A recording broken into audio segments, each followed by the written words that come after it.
Graças e paz, queridos, tudo bem? Boa noite. Estão me ouvindo aí? Quem já chegou, vai dando um graça e paz aí, um glória a Deus. Tá todo mundo aí? Glória a Deus. Rosana chegou, seja bem-vinda. Quem mais? Wanda, seja bem-vinda. Quem mais tá aí, gente? Dá um alô pra gente poder cumprimentá-los aí com a graça e a paz do nosso Senhor Jesus. Glória a Deus. Tem mais gente aí chegando. Amém, amor. Boa noite, Rosana. Boa noite, Vanderleia, minha esposa. Quem mais tá aí? Maiara. Glória a Deus. Shalom. Não tava reconhecendo a fotinha. Tem mais alguém? Glória a Deus. Glória a Deus.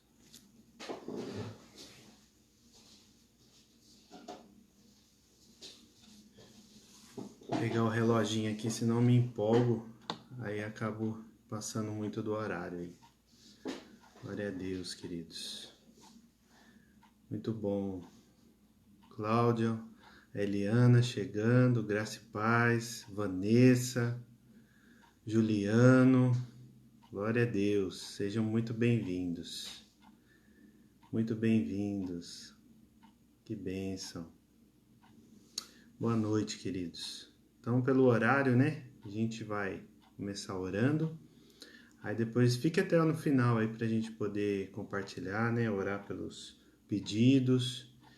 E você que está assistindo pelo YouTube, depois essa live, né, essa aula vai subir para o YouTube e nós vamos deixar lá armazenado também. Então, se você tem algum comentário, se você tem alguma coisa que gostaria de ter ouvido, né, que a gente pudesse dizer aí a respeito. Boa noite, Marlene. Se pudesse falar sobre o livro de Êxodo e os outros também, né? Você deixa aí seus comentários, mesmo depois, né, que terminar a live, vai ficar gravada. Você pode estar, glória a Deus, Claudião, tá aí presente. Então, nós queremos deixar aí essa oportunidade de você estar escrevendo também, tá bom? Gessé, graça e paz, irmão. Saudade, hein, Levita? Não vejo a hora de a gente se reunir aí e buscar a glória de Deus. Glória a Deus. Valdirene, graça e paz. Seja muito bem-vinda. Tá bom? Então, você que tiver perguntas, vai perguntando aí, deixa seu comentário, que a gente vai dar início aí à aula sobre o livro de Êxodo, tá bom? O livro de Êxodo, a gente vai estar falando a respeito do panorama bíblico, né, de todo o Antigo Testamento. Então vai ser uma benção aí, vai ser uma honra estar com vocês, tá bom? Se tiver alguma dúvida, vocês perguntem aí depois, tá ok? Para que a gente possa depois estar respondendo aí. Se eu não souber, eu vou perguntar para os universitários, pode ficar tranquilo. Beleza? Glória a Deus. Vamos orar, queridos? Amém. Feche teus olhos aí, curva a sua cabeça. Pai, em nome de Jesus, nós queremos te pedir a tua graça, a tua misericórdia sobre nós, porque nós somos falhos, ó Deus, nós somos pecadores, nós somos limitados, ó Deus. Mas nós pedimos a ajuda do teu doce e amado Espírito Santo, que é ilimitado, é eterno e pode nos ajudar a comunicar a tua palavra nesta noite, Deus. Que nós possamos sair daqui edificados, fortalecidos, ó Deus, e com esse entendimento das tuas escrituras, ó Pai. Em nome de Cristo Jesus, que o Senhor nos conceda, Senhor Deus, este amor pela tua palavra, que nós possamos ser apaixonados pelas tuas escrituras, obediente às tuas escrituras, a esta aliança que o Senhor nos deixou, que nós possamos, ó Deus, reconhecer o teu senhorio, o teu governo, ó Deus amado, e a tua potente mão poderosa que faz proeza sobre nós. em nome de Cristo Jesus, que através de nós e apesar de nós, o teu nome seja glorificado nesta noite, a tua palavra seja exaltada, Deus, em nome de Cristo Jesus. Amém. Amém, queridos? Glória a Deus. Vamos lá. Importante você estar aí, né, com a sua Bíblia, tá? Isso é importantíssimo, você estar com a sua Bíblia, e se você tiver um caderno, uma caneta aí, você anote. Seja bem-vinda, Eliana. Graça e paz. Eliana Berto, seja bem-vinda. Então, nós estamos aí na escola, né? Escola Bíblica da Igreja Batista Nova Aliança, e você é muito bem-vindo aí para acompanhar a gente e tirar suas dúvidas, tá? Fique bem à vontade. Então, a primeira coisa que a gente vai falar a respeito do livro de Êxodo, relembrando, né, algumas coisas das aulas passadas também, é que o livro de Êxodo é o segundo livro do Pentateuco, dos 5 primeiros livros da Bíblia Sagrada, né?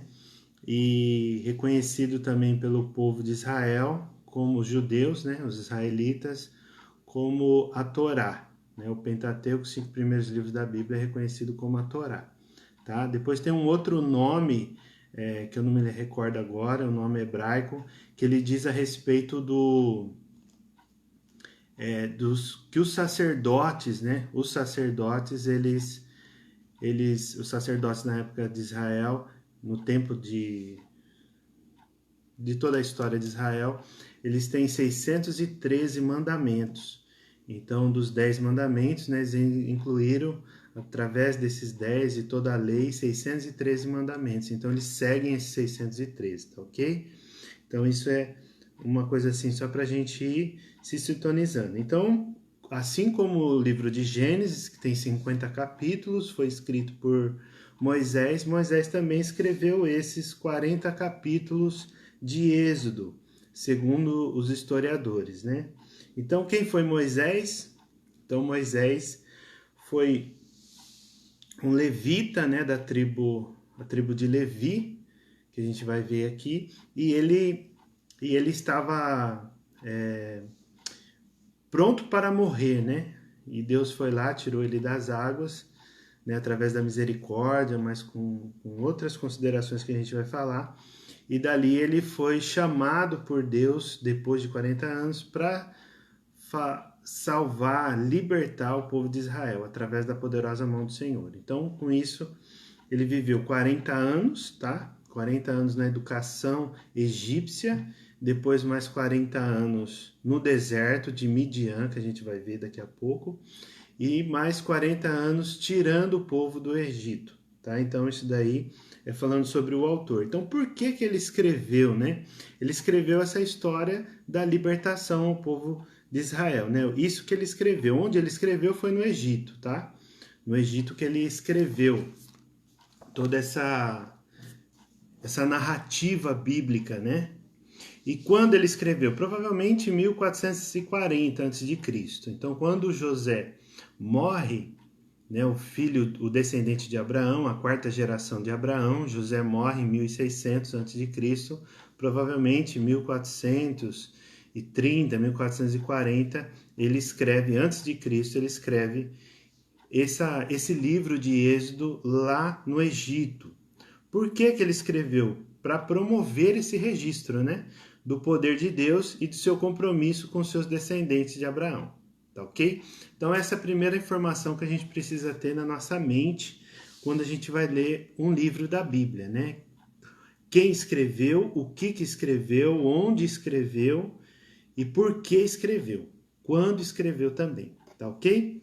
Então, a primeira parte aqui que a gente vê do capítulo 1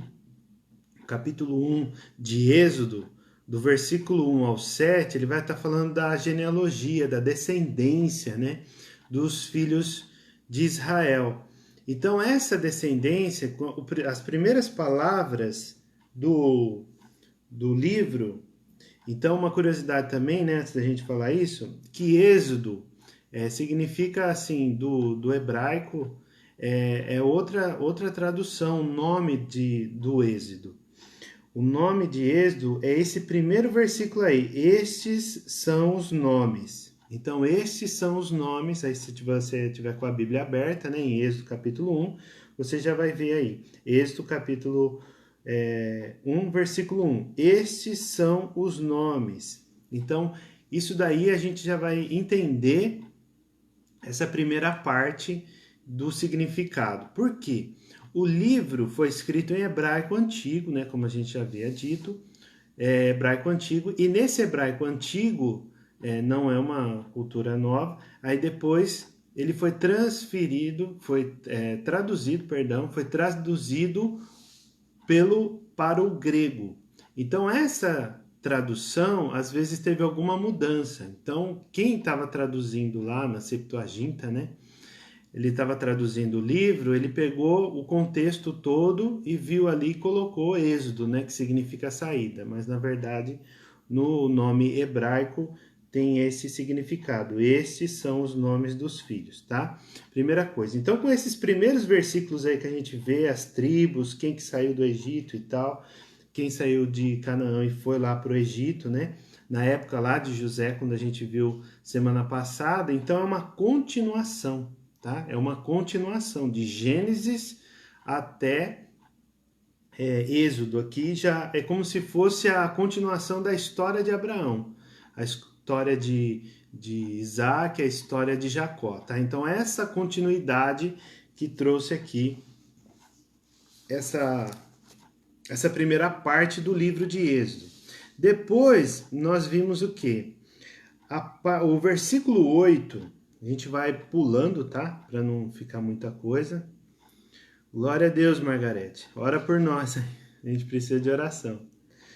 Então, no versículo 8, o que ele fala? Depois levantou-se um novo rei sobre o Egito, que não conhecia a José. Nesse versículo 8 do capítulo 1 de Êxodo, ele está falando desse novo rei, seria um rei, mas não um rei faraônico, né? Mas era um rei que dominava naquela época o Egito. Então, quem que eram esses reis? Segundo a história, eles falam que foram os Ixtos, né? Esse é o nome, Ixos. Ixos é o nome desse povo que foi e dominou o Egito. Aí, como eles eram menores, era um povo militar também, assim como o povo hebreu não era, e eles vieram e dominaram o Egito. Então, eles escravizaram todos.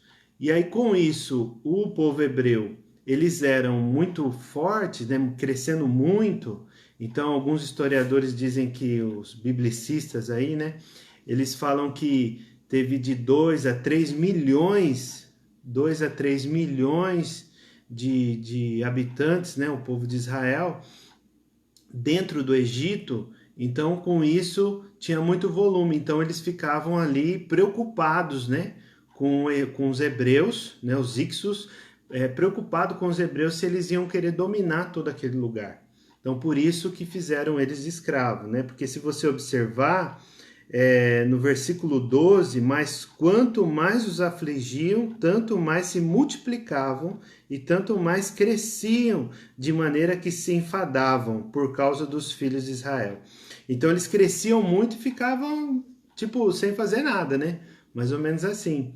Então, com isso, eles ficaram preocupados. Vai que eles se rebelam contra nós e vão querer tomar todo o Egito, né? E a gente não pode perder isso.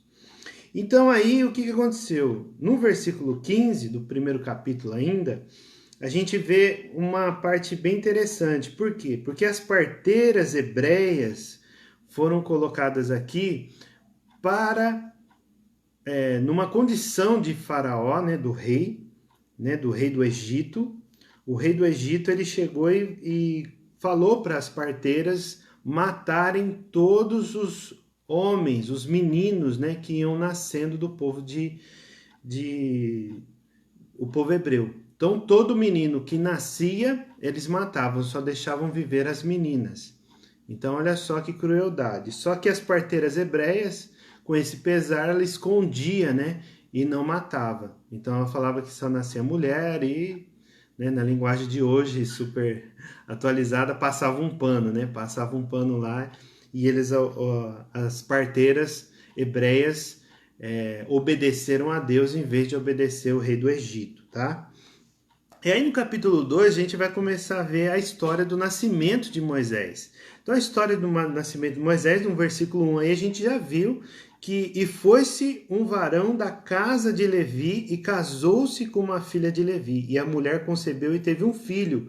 E vendo que ele já era formoso, escondeu por 3 meses. Depois não teve mais como. Aí ela colocou lá no junco, né, no cesto de junco tal, e mandou embora tal. Lá ela... E acabou ela parando ali aonde a filha de Faraó estava, naquele rio. E aí, o que é curiosidade aqui? Essa filha de Faraó, até anotei aqui para falar para vocês, era... Essa mulher, ela tinha autoridade, mais para frente ela teve autoridade. Então, as mulheres naquele povo antigo, no mundo antigo, as mulheres não tinham autonomia nenhuma, não tinha cargo de liderança nenhuma. Só que no Egito já sim. Graça e paz, Cristiano, seja bem-vindo.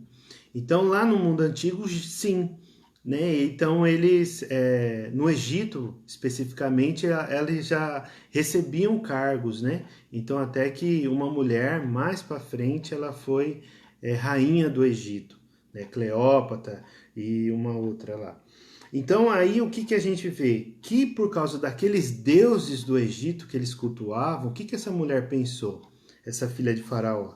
Ela pensou que aquele rio, né, que tem um deus que chama, anotei aqui, como que é o nome dele? É Api ou Osíris. Um desses dois, um ou outro, né, que acabam sendo a mesma pessoa, o mesmo deus, era o deus do rio, das águas. Então, o rio estava ali concedendo, dando à luz essa criança. Então, na cabeça dela, na cabeça de filha de Faraó, era aquele Deus que estava trazendo das águas uma criança. Né? O rio estava dando à luz. Né? Então, com isso, aquela filha de Faraó, ela acreditava daquela maneira. Né? Então, modo hebraico, né, ele significa... Moisés, né? Modo hebraico significa filho, né? Também tem essa tradução. Graças a paz, Suzana, seja bem-vinda. Então, a gente vê essa situação de receber essa direção, né? E ela recebeu essa direção daquele Deus. Só que Deus, né? O soberano, o Deus eterno, né? O Deus pai de Abraão, Isaac e Jacó, ele estava ali já não, trazendo uma outra proposta, né? E aí a Bíblia diz o quê? Que depois ela foi lá e trouxe essa criança, né, para educar na ciência. Lá em Atos capítulo 7, Estevão, quando ele está trazendo o discurso, ele fala que Moisés, ele foi educado na ciência egípcia. Agora você analisa, na ciência egípcia, o que tinha lá? Né? Tinha, Graça e Paz, Valdelei, seja bem-vinda. Tinha o que lá? Tinha... não tinha USP, né? Não tinha Unesp, não tinha nada lá. Não tinha Unicamp, naquela época não tinha essas coisas. Tinha o quê? Eles tinham aquela cultura da magia, né? Que eles cultuavam os deuses, então os magos eram os cientistas daquela época. Bem mais para frente já, 700 anos mais ou menos, 600 anos antes de Cristo, já no cativeiro babilônico, lá no cativeiro onde que Daniel estava, também ele foi educado nessa ciência. Então não quer dizer que ele se curvava, mas ele aprendeu, entende? Aí um dado momento, já depois de grande, ele foi e começou a saber daquela cultura. Ele começou a entender da onde o povo dele, aquele povo que ele estava ali vendo como servos do Egito, como a gente falou da outra aula também, vale lembrar, que naquela época eles não estavam ali presos com correntes, né? Eles não estavam acorrentados como escravos assim de senzala, né? Como a gente vê, vê na história, né? Um pouco mais próxima. Eles estavam ali numa condição que eles não tinham tempo, eles só trabalhavam para o Egito, para Faraó, para o rei. Então eles trabalhavam muito e não tinham tempo para adorar o Senhor, não tinha tempo para cultuar o Senhor. Então, com isso, eles estavam clamando a Deus, né? Clamando a Deus por essa misericórdia, aí onde que Deus ouviu esse clamor do povo e trouxe, depois de algum tempo ainda, depois dessas orações, trouxe Moisés, né? Então ali Moisés ele foi educado. Então nesses 40 primeiros anos da sua vida, a vida de Moisés, ele estava nesse tempo aqui, ele estava recebendo toda a cultura do Egito. Então toda a filosofia, toda a educação do Egito estava sendo impregnada ali. Então observe que ele poderia estar vestindo até as suas roupas lá, né, egípcias. Então aquelas roupas egípcias faziam parte da cultura de Moisés. Então você imagina Moisés vestido com aquelas roupas, né, aqueles brincos, aquelas coisas todas lá. Então ele estava ali. Só que ele sabendo daquilo e vendo, já com essa consciência do povo hebreu, ele vendo o egípcio maltratando, né, como diz aqui no versículo 11 do capítulo 2, e aconteceu naqueles dias que, sendo Moisés já grande, saiu a seus irmãos, atentou nas suas cargas e viu que um varão egípcio feria um varão hebreu e de seus irmãos, e olhou a uma banda para outra e ninguém havia, e feriu o egípcio e escondeu na areia. Então matou o cara, né? Na verdade ele matou o cara e escondeu ele, entende? Escondeu ele. Então ele achou que ninguém ia ver. Depois de uma outra ocasião, ele vai lá e foi colocado diante da sua face, né? Você vai me matar como o outro também. Então ele foge lá para Midian. Então onde que foi Midian? Midian foi uma terra que leva o mesmo nome da filha de Quetura, a segunda mulher de Abraão. Então Abraão, depois da morte de Sara, ele casou de novo com Quetura e teve mais alguns filhos, acho que 4 filhos, se eu não estiver errado. Então essa outra, uma dessas chama-se Midian, e essa Midian é que foi lá para aquela região. Então ele fugiu mais ou menos 450 quilômetros do Egito até o deserto de Midian. E lá onde começou a pastorear, ele viveu mais 40 anos lá, depois que ele fugiu do Egito, porque o rei do Egito queria matar ele. Aí esse rei morreu, né? No finalzinho do capítulo 2, morreu. Quando esse rei morreu, aí Deus começou a chamar ele no capítulo 3. Aí tem a sarça ardente, tem várias coisas aqui, né? A nossa intenção, queridos, não é fazer um estudo exaustivo de versículo por versículo, até que a nossa vontade seria essa, mas não é a proposta aqui desse panorama bíblico. Então é só uma ideia geral por isso que a gente está pulando várias partes aqui, tá bom? Mas se você tiver alguma coisa aí interessante, vai colocando nos comentários aí que você gostaria de acrescentar, beleza? Então aí Deus chama ele. Quando Deus chama ele, ele se revela, né? Deus se chama. Aqui a gente vê o que? A teofania. Essa teofania é a manifestação divina, né? Onde que o homem percebe a presença ali de Deus. Então, do anjo ou do ser. Então aqui, assim, na minha teologia, né? Modéstia à parte, mas na minha concepção, na minha cabeça, eu entendo do quê? Eu entendo que essa parte onde que Deus aparece, eu creio que é o próprio Cristo que está aparecendo aqui para Moisés. Por quê? Porque a Bíblia diz, né, em outros textos, depois você pode fazer aí uma análise sobre isso, o próprio Deus não se manifestou para ninguém. Ninguém viu Deus, a Bíblia diz, né? Só que Cristo sim. Então, aí a gente vê isso, porque até o próprio Moisés não viu a face de Deus aqui no caso, mas viu as suas costas, né? Depois você pesquisa isso, não quero que você se confunda com isso daí, mas eu quero que você pense lá no capítulo de João, no finalzinho lá, se eu não estiver errado, acho que é capítulo 19 de João, né? O escritor de João, ele fala o quê? Ele fala que os soldados chegaram lá no Getsemane e perguntou quem que ele era, né? E ele falou, eu sou. Então, dos 4 evangelhos, só esse que fala que ele respondeu dessa forma, ele disse, eu sou, e as pessoas caíram para trás, né? A Bíblia diz lá em João, no livro de João. Então aí a gente vê essa parte, né, que ele se identifica aqui, beleza? Então essa é a primeira parte aqui, quando Deus chamou.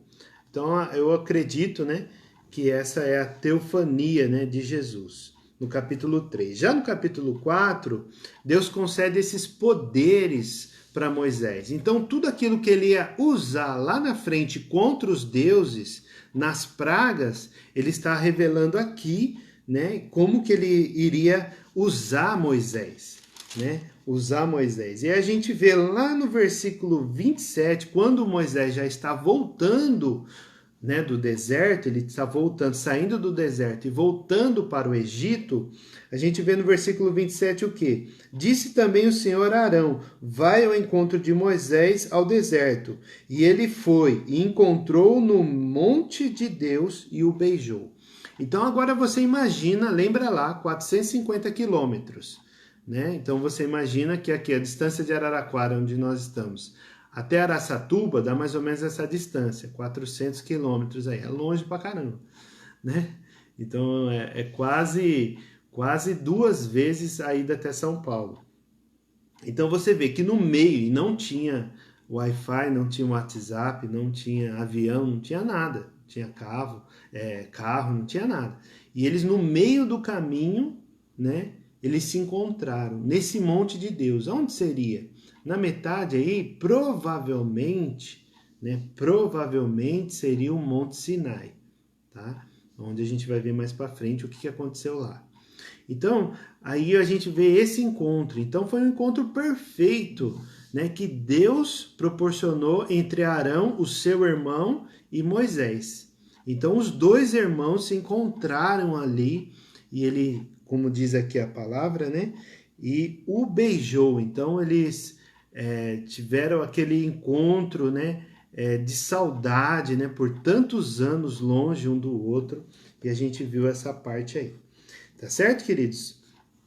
E aí no capítulo 5, Moisés e Arão começam a falar usando todos aqueles poderes, né? Que Deus já havia dado para eles.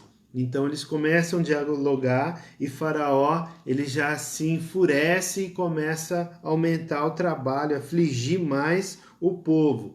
E o povo hebreu, os israelitas, eles começaram a se queixar com isso. Começaram a se queixar por quê? Porque aumentou o serviço, né? Aumentou muita coisa lá e não tinha resultado. Então com isso eles começaram a se queixar também, né? E só que Deus vai lá encorajando e Deus fortalece o povo. E no capítulo 7, a gente vê o quê? As pragas do Egito. Então, essas pragas ali com os poderes, é bom lembrar que cada praga dessa havia uma situação que Deus estava fazendo para quebrar ali os deuses daquela época, entende? Os deuses daquela época. Então a praga do rio Nilo, né, que a gente viu, quem já leu a Bíblia, né, eu falo a gente viu, depois a gente vai assistindo e vai vendo as falhas, né, que vai pro vídeo show, brincadeira. Mas a gente vê aqui, quando eu falo a gente viu, eu entendo que você já leu essa parte da Bíblia, tá? Só corrigindo aí. Então o rio Nilo transforma-se em sangue lá no capítulo 7, então é uma coisa. E depois vem as rãs, né? Vem os piolhos, as moscas, os rebanhos egípcios, né, que morrem de doença, as feridas purulentas surgem nos egípcios, o granizo devasta as plantações egípcias, os gafanhotos acabam com a vegetação no Egito, as trevas cegam os egípcios e os primogênitos do Egito morrem, incluindo o filho de Faraó, que é a última praga, né? Lá no capítulo 11. Então a gente vê todas essas pragas que fizeram com que esses deuses que os egípcios acreditavam que trazia segurança para a terra, ou segurança no céu, a chuva, a abundância no rio, lembra que a gente falou do rio Nilo, né? que era a abundância daquela época. Então tudo isso vinha trazer o quê? Trazer essa graça, né, sobre este povo, só que eles acreditavam nesses deuses, a graça comum, vamos dizer, né? Então acreditavam nesses deuses, então com isso Deus estava ali quebrando tudo isso para que o povo de Israel fosse educado pelo Senhor, fosse instruído, tipo, assim, quem fez todas essas coisas, quem coordena, quem comanda, quem tem autoridade sou eu. Então é Deus falando isso para o povo de Israel, para eles não acreditar nesses deuses do Egito. Entenderam? Então isso é bem importante a gente frisar aqui para que a gente possa prosseguir, né, nessas pragas aí. Então no capítulo 12 a gente vê, né, a grande celebração, que é a celebração da Páscoa. Então a celebração da Páscoa nós chamamos a saída, né, esse período da libertação. Deus ele pede isso para o povo, para eles fazerem, veja bem, para eles fazerem, né, matar um cordeiro, né, preparar ali os pães sem fermento e também as ervas amargas. Então, vamos dizer assim, esse cardápio era para lembrar desse período, para lembrar desse episódio, né, que aconteceu lá no Egito. Então, antes deles atravessarem o Mar Vermelho, Deus já pediu para eles fazerem isso. E assim eles fizeram, e tendo protegido, né, todo aquele ritual, né, que Deus pediu para eles fazerem, todo aquele cerimonial, eles fizeram e foram poupados. Porém, os filhos, né, os primogênitos dos filhos egípcios foram ceifados, foram mortos pelo anjo da morte que vinha e matava a todos, incluindo o sucessor, né, do reino de Faraó, o reino do Egito, né? O filho de Faraó também foi morto. Então, com isso, Deus ele preparou tudo isso. E com essa dor, aí sim, Faraó liberou o povo, né? Mas ele endurecia o povo, né? Endurecia o coração de Faraó. Para quê? Para que pudesse manifestar. Não, mas por que Deus não poderia liberar eles na primeira praga? Então, a primeira praga que viesse no povo do Egito, né, no povo de Faraó, ele já liberava, porque Deus é poderoso, mas ele estava educando o povo de Israel. Deus estava educando o povo de Israel para que eles pudessem se ligar nisso, falar, pô, meu, não é desse jeito, desculpa o pô meu aí, mas eu, né, tô atualizando aqui a mensagem. Mas, assim, não é desse jeito que os egípcios nos ensinaram, porque a gente viveu todos esses anos aqui. Então, aqui já estava encerrando aquele período lá da profecia, né, de Gênesis capítulo 15, versículo 13, que o Deus profetizou ali, né? Foi uma profecia que falou para Abraão que até a quarta geração ia ficar escrava, né? Ia ficar servindo ao Egito, ia ser afligido, ia se tornar escravos, servos ali do Egito. Então isso a gente já vê essa ligação, né? Primeira coisa, a gente vê essa ligação aí, beleza? Então nós vimos essa parte aí. Então o pão sem fermento, né? Algumas pessoas dizem, a gente já ouviu, né? O apóstolo Jacó já ensinou a respeito disso, que esse fermento seria a corrupção, aquilo que ia apodrecer durante o tempo, né? Com o passar do tempo. Então sem fermento ele ia durar muito mais. Então, por isso que tem isso aí. O cordeiro, já simbolizando o cordeiro de Deus, que tira o pecado do mundo. E uma observação, uma curiosidade, que a gente vê em João Batista, né? Fazendo uma ligação aí com o Novo Testamento. Lá no Evangelho, João Batista ele tinha essa preocupação. Como que eu ia apresentar o Messias para o povo judeu que acreditava em sacrifícios? Então, os animais eram sacrificados até o ano 70, até a destruição de Israel, o templo, né, no caso. Então, depois, como a Bíblia diz que não poderia sacrificar, né, os animais em outro lugar, então por isso que eles não sacrificaram nunca mais. Então, do ano 70 depois de Cristo até nos dias de hoje, os judeus não sacrificaram mais coisa alguma. Os animais, porque deveria ser só no templo e o templo não foi reconstruído desde então. Então, queridos, a gente vê essa parte aí muito interessante, né? Então, do cordeiro. As ervas amargas era para lembrar o povo do sofrimento que eles passavam, do tempo amargo que eles viveram lá, tá ok? Então isso daí é bem interessante a gente ver. Certo? Então essa primeira parte, ele já sai, tem a travessia do Mar Vermelho. Na verdade não é o mar. Quando a gente pensa o mar, a gente pensa na praia, não é? Só que, né, esse mar bíblico, o mar salgado, o mar morto, então o mar da Galileia, são assim, vamos dizer, são rios bem largos, né, e compridos também, que eles precisavam atravessar de barco.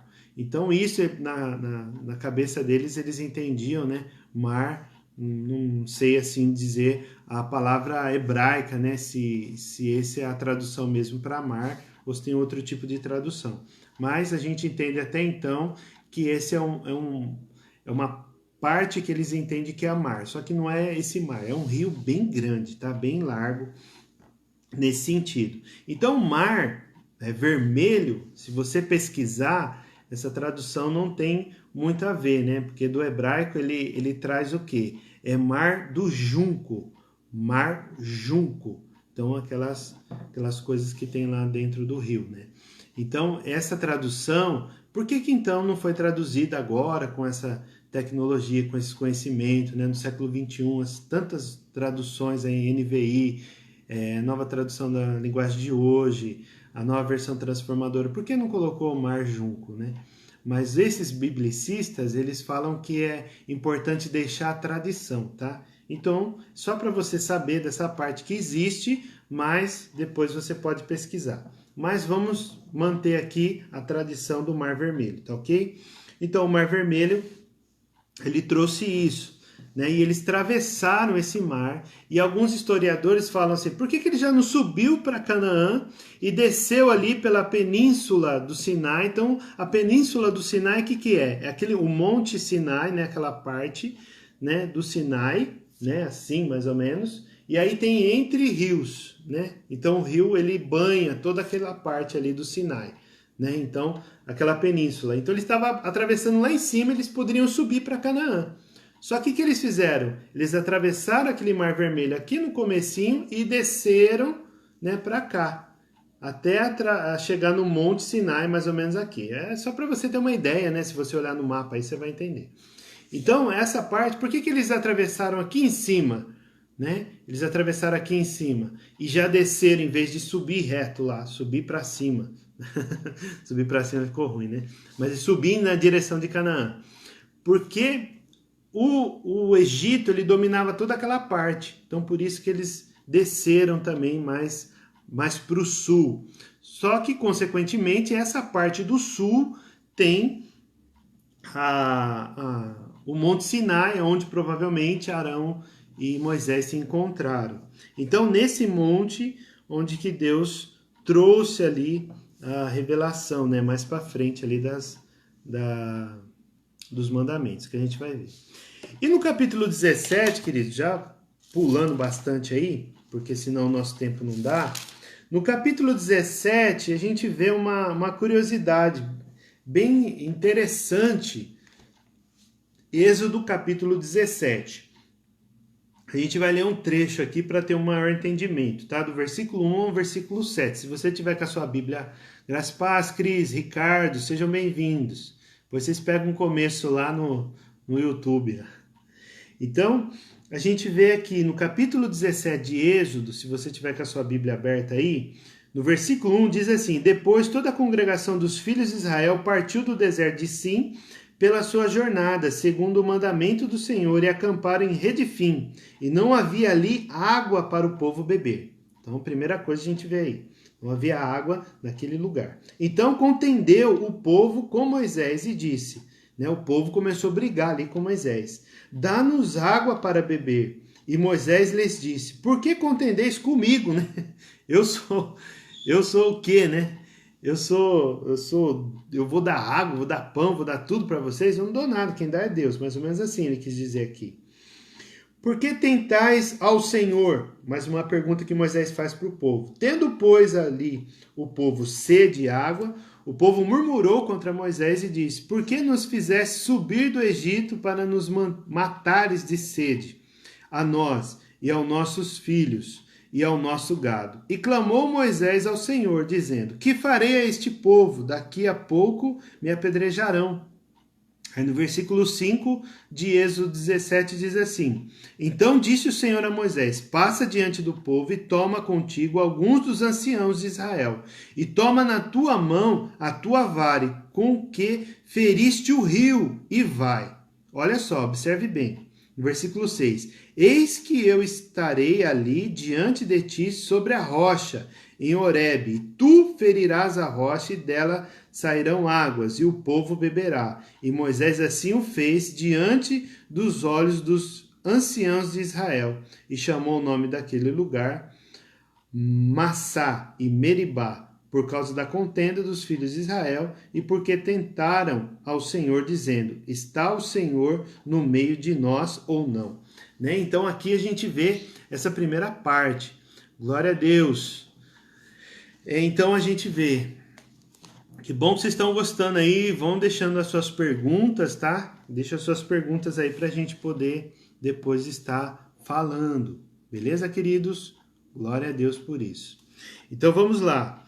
E aí a gente vê lá no capítulo 10 de 1 Coríntios 10:4, fala que Paulo estava falando que a pedra, que era essa pedra que dava água, que essa pedra que o seguiam, a pedra andava, né?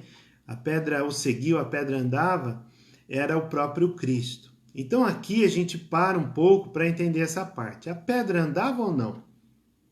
O que vocês acham? Coloquem aí nos comentários. A pedra andava? Lá em 1 Coríntios capítulo 10, versículo 4, fala que a pedra andava. E essa pedra, essa rocha, né, era Cristo. Então, o que vocês acham a respeito disso? Então, a gente entende o quê? Que não literalmente, né, naturalmente, ali no sentido de você ver mesmo, como um carro anda, uma pedra vai andar. Não é nesse sentido. O apóstolo Paulo, quando ele estava escrevendo a primeira carta aos Coríntios, ele estava se referindo no quê? Ele estava fazendo uma teologia, para que o povo entendesse o poder de Deus e valorizasse o Salvador eterno que sempre esteve com ele. Entende? Então, quando você ouvir, né, alguém dizendo que a pedra andava, não nesse sentido. O sentido é teológico que Paulo está falando para o povo lá de Corinto, tá ok? Então, a primeira coisa aí que a gente pode estar considerando.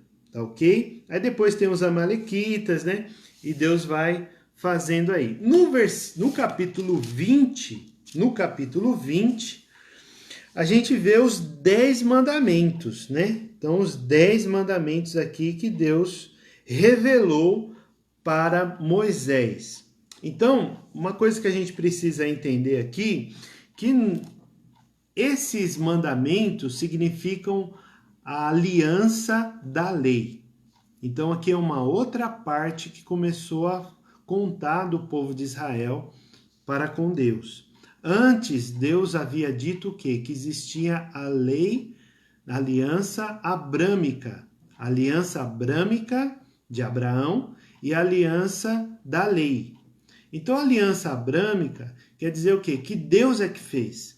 Deus que foi lá, lembra das outras aulas, que Deus tirou, né, o povo, o Abraão, do meio dos cananeus, né, perdão, da Mesopotâmia, tirou lá da Mesopotâmia e começou a falar ali, né, a ministrar o coração dele. Então nada poderia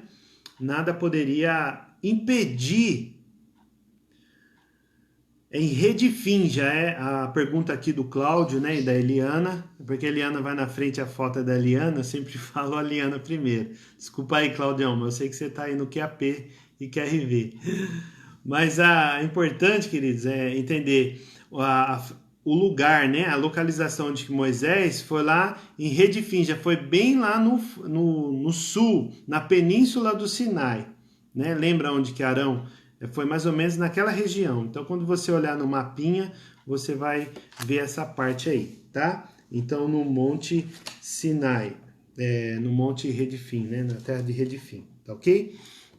Então, voltando aqui para a lei mosaica, a lei, a aliança da lei, né? Como a gente estava falando, a aliança da lei foi dita aqui por Moisés no capítulo 20 de Êxodo. E a aliança abrâmica era feita por Deus também, né? Mas ali já é um compromisso só dele, né? Só dele. Então, só dele, o compromisso era de Deus, unicamente de Deus. Então, quem assumiu o compromisso na aliança abrâmica, por exemplo, né? Que tem anotado aqui? Somente Deus. E na aliança da lei? Deus e os israelitas. Vê como muda, né? Quem deve cumprir os compromissos na aliança abrâmica? Exclusivamente Deus. Agora, na aliança da lei, é Deus e os israelitas. Então, já não é só o compromisso de Deus. Então, a gente já observa o seguinte, que muita gente ainda está na aliança abrâmica, né? Achando que só Deus vai resolver todas as coisas, a gente não precisa fazer nada. Não, a gente tem a nossa obediência, nós temos várias prerrogativas aí. Então, na aliança abrâmica, do que a bênção depende? Unicamente, exclusivamente da fidelidade de Deus. Agora, na aliança da lei, da obediência dos israelitas. A bênção depende dessa obediência. O que acontece, e nós estamos no tempo da graça, tá? Só uma pausa aí no tempo da graça, que é uma outra coisa que depois a gente vai explicar. Mas falando do livro de Êxodo, tá ok? O livro de Êxodo. Então, o que acontece se as pessoas pecarem? Na aliança abrâmica, né, no caso exclusivo, né, de Abraão e das outras 3 gerações dele, Isaac, Jacó e José, né, nada impedia nesse caso, porque Deus cumpriu, mesmo eles pecando, porque a gente viu que Abraão não nasceu convertido, ele se converteu depois. Isaac, Jacó, todos eles tiveram um encontro com Deus e receberam essa revelação, né? Glória a Deus, Cleusa, seja bem-vinda. Acompanha a gente aí, se tiver pergunta pode fazer. Então, queridos, essa aliança abrâmica, ela vinha de encontro a isso, né? Que Deus cumpriu toda essa obediência, né? Com as pessoas obedientes ou não, né? Agora, na aliança da lei, já é só aqueles que obedecem. E que tipo de aliança é essa? A aliança abrâmica é a promessa de Deus, tá? E a aliança da lei? O acordo. Né? Vocês já ouviram bastante a respeito da terra prometida, né? Que a gente, né, sempre profetizou lá no templo, né, onde reúne a Igreja Batista Nova Aliança, é a terra prometida, aquela terra que Deus prometeu. Tem várias profecias, tem muita coisa, né, que Deus falou, né, para os apóstolos, para a igreja, muitos anos atrás, e hoje, assim, eu digo mais de 10 anos já, né, a gente já está naquele mesmo lugar. Então, quando a gente vê essa promessa, é aquilo que Deus prometeu, né? Então, a gente, mesmo com as nossas falhas, mesmo com os nossos erros, Deus cumpriu aquilo que ele havia prometido, entende? Nessa parte. Agora, a aliança da lei, né? A gente vê o quê? Esse acordo, né? Existe um acordo. Que tipo de aliança é essa? A aliança abrâmica é promessa e a aliança da lei é um acordo que as duas partes precisam fazer, no caso. Tá ok, queridos? Então, nós vemos os 10 mandamentos. Primeiro, não ter outros deuses. Não fazer imagem de escultura, ídolos, tá? É o segundo mandamento. O terceiro mandamento, ele vai falar sobre não falar o nome de Deus em vão, né? E buscar ali santificar o sábado. Então, os 4 primeiros, ele está falando do quê? Propriamente de Deus. Então, o mandamento vertical, na direção de Deus. Tudo bem?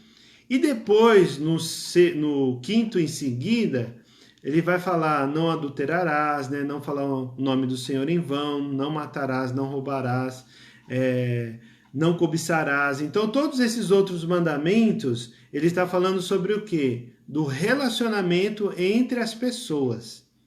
Então a gente observa o quê? Que a primeira parte dos 10 mandamentos, os 4 primeiros, é o mandamento vertical, e do 5º ao 10º, ele está falando do mandamento horizontal com o seu próximo, tá? Mas hoje a igreja de Jesus Cristo, eles precisam guardar tudo aquilo lá? A parte moral, sim. A parte cerimonial, não. Entende? Então, quando a gente vê lá em Mateus capítulo 5, Jesus falando sobre os mandamentos, ele está enfatizando principalmente, né, aqueles de relacionamento entre os homens. Então, com isso, a gente vê essa primeira parte. E depois ele resume os 10 em 2, que é amar ao Senhor acima de todas as coisas e também amar ao próximo como a ti mesmo, né? Então, esses 2 mandamentos, ele resume todos os 10. Tá ok? Então, isso é bem importante a gente ver até aqui. Então, vamos correr que já tá... a gente chegou na metade.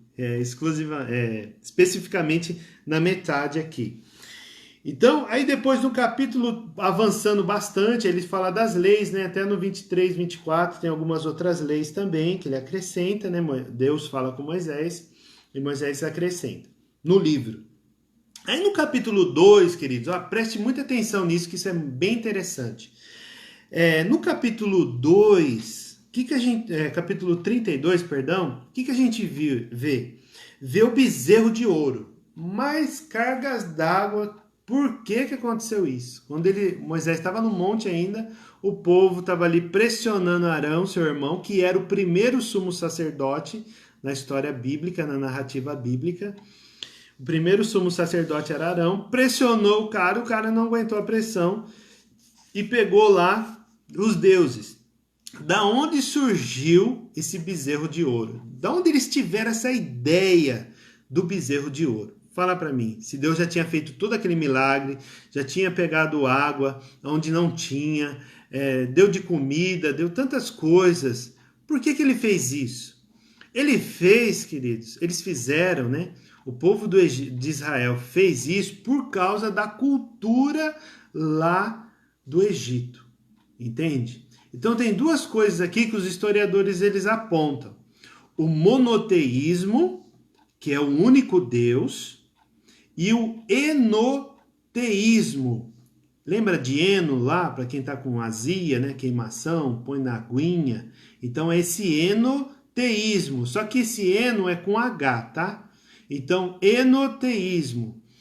Qual que é a diferença? A diferença é que o povo de Israel, o povo egípcio, né? Vamos começar pelo povo egípcio, o povo lá do Egito. O povo do Egito, eles acreditavam que existia um Deus soberano sobre todas as coisas, que eles acreditavam, mas também eles acreditavam em outros deuses, que existiam outros deuses. Estão entendendo? Aí, por conta dessa, porque eles viveram muitos anos, o povo hebreu viveu muitos anos, né? Cerca de 400 anos lá no Egito, eles foram afligidos e escravos, né? Segundo lá a profecia de Gênesis 15, 13. E aí a gente vê o quê? Nós vimos que eles trouxeram essa bagagem. E aí colocaram esse bezerro falando que esse bezerro que foi a ação, vamos dizer, de Deus para trazer, sair o povo. Eles que marcharam lá, o bezerro que marchou e abriu o mar e fez todas aquelas coisas. Entende? E aí Deus se enfureceu por causa disso, né? E Moisés ficou mais ainda, né? Virou lá no giraia lá e quebrou todas as tábuas e foi lá e matou tudo aqueles caras, né? Literalmente, né? Chamou a tribo lá de Levi, que estavam com eles. Não, vocês estão comigo? Então a gente vai matar tudo que deu essas ideias aí. Todos aqueles que estavam lá festejando. E foram lá e mataram vários deles, né?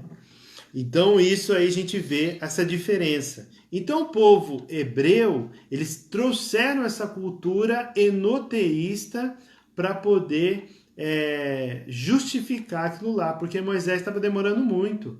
Moisés estava lá no monte e ficando lá por muito tempo, e eles falaram, não, está demorando, acho que às vezes ele até morreu lá, né? Se ele estiver jejuando, então, ele já morreu de fome, de sede e não sei o quê. Então, eles fizeram esse bezerro. E aí, depois de tudo isso, Deus depois foi lá, deu outra oportunidade para Moisés. Moisés foi lá e fez mais duas tábuas no monte e ele escreveu, tem algumas coisas aí, é bem interessante. Amém, queridos? Todo mundo aí ainda? Tá acompanhando?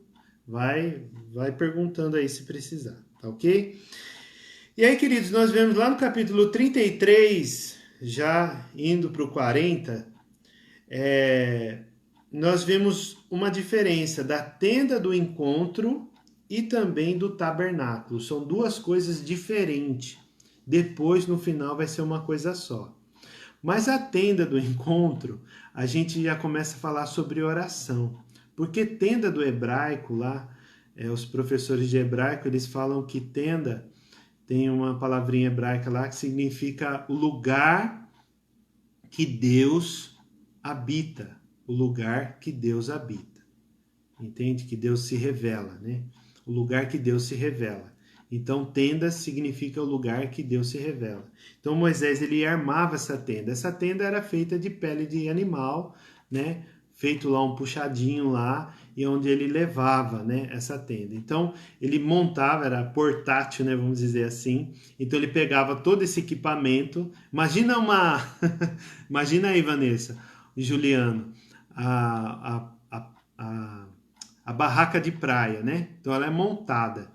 Então, aquela barraca, Moisés pegava, né? Só que não era moderna como a nossa, era feita de pele de carneiro lá, de animal, e tinha lá os seus equipamentos, ele levava, só que essa tenda, ela funcionava como? Moisés, ele saía fora do arraial, ele ia para mais longe, né? Do meio do arraial lá.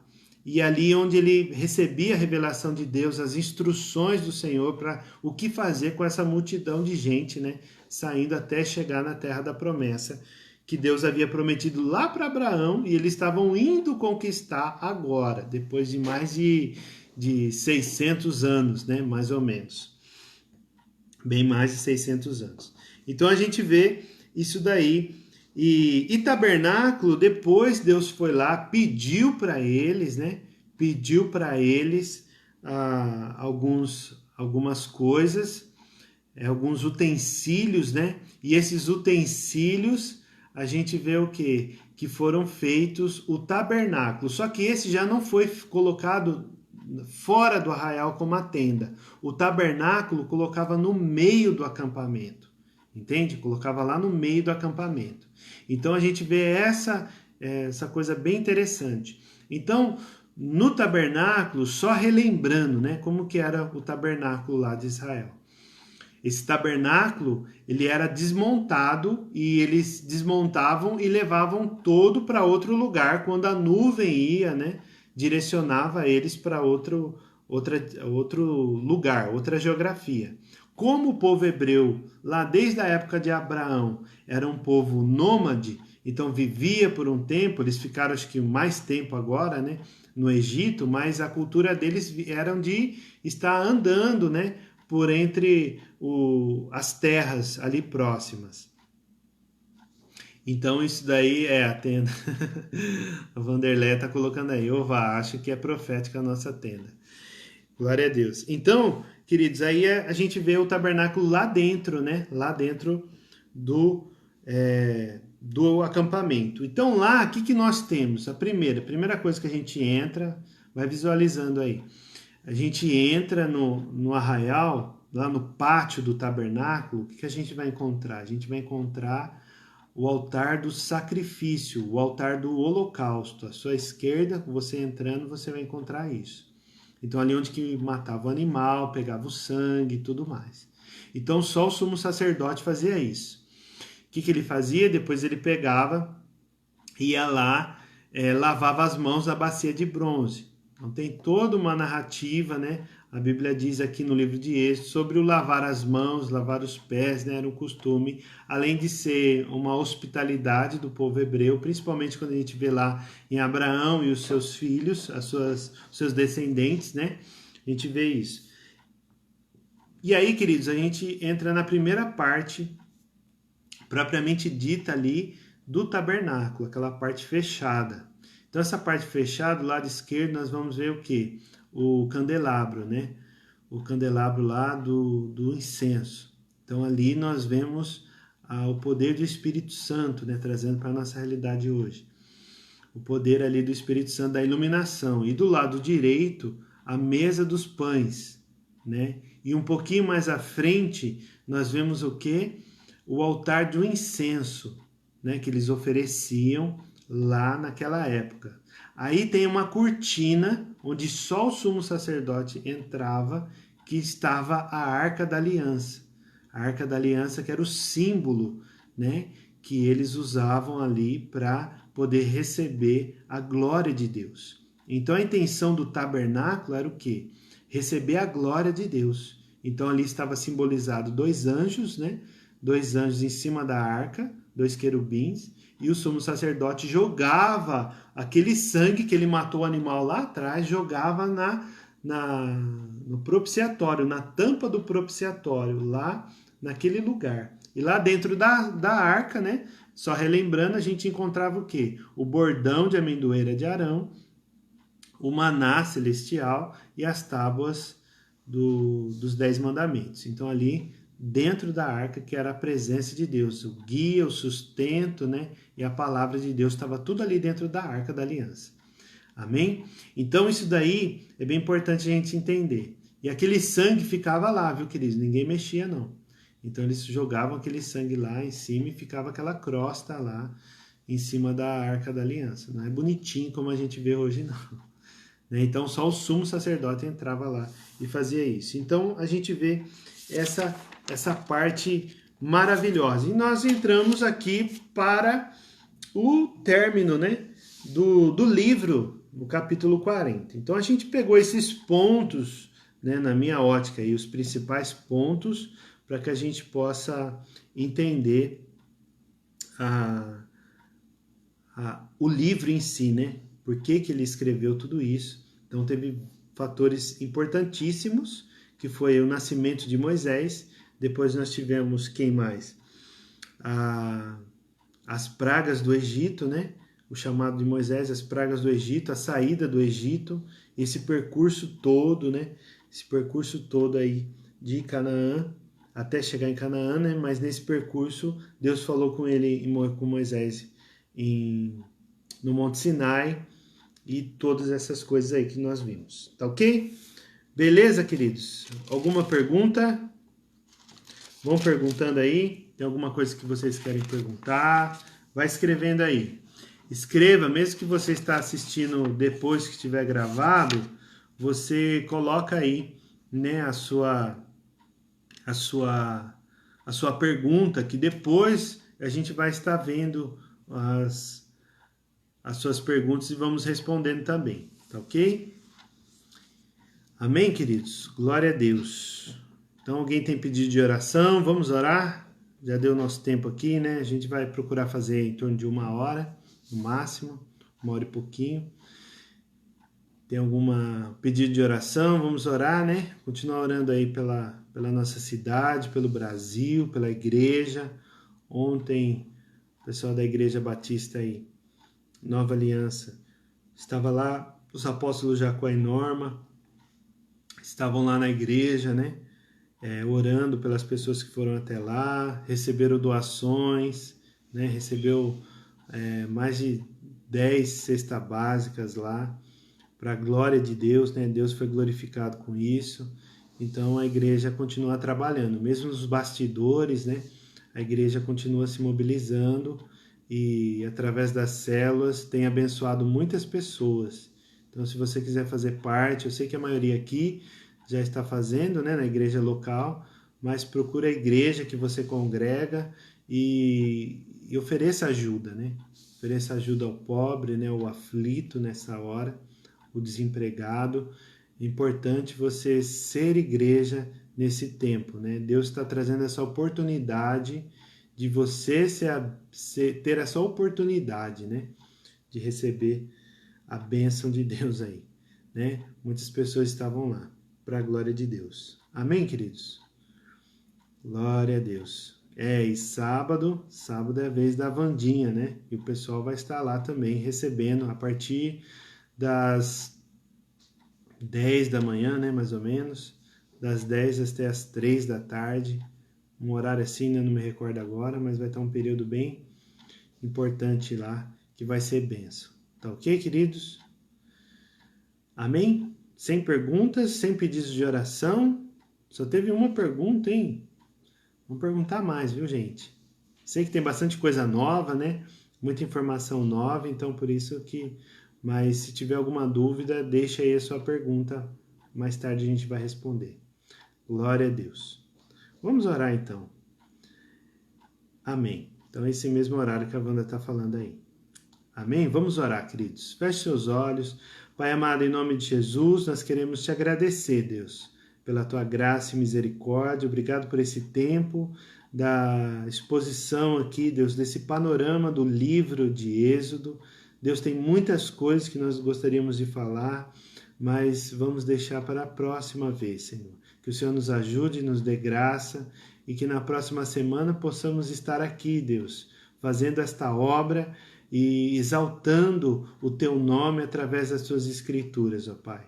Em nome de Jesus, abençoe todos aqueles que estiveram conosco, que estão assistindo e que irão assistir, Deus. Que o Senhor alcança com a tua misericórdia e graça, sustenta, dê força, fé, Deus. Enche de fé a tua igreja para perseverar na comunhão e, Senhor Deus amado, nesse tempo, Deus, de tabernáculo, Pai. Nesse tempo de tenda, nesse tempo de oração, de que o Senhor vai revelar a nós, assim exercemos o sacerdócio real, o sacerdócio do nosso tempo, Pai, que cada família, Deus, tem o seu sacerdote, tem a sua sacerdotisa, que pode buscar ao Senhor, que pode receber a revelação do Senhor, e nós te louvamos por isso, Deus.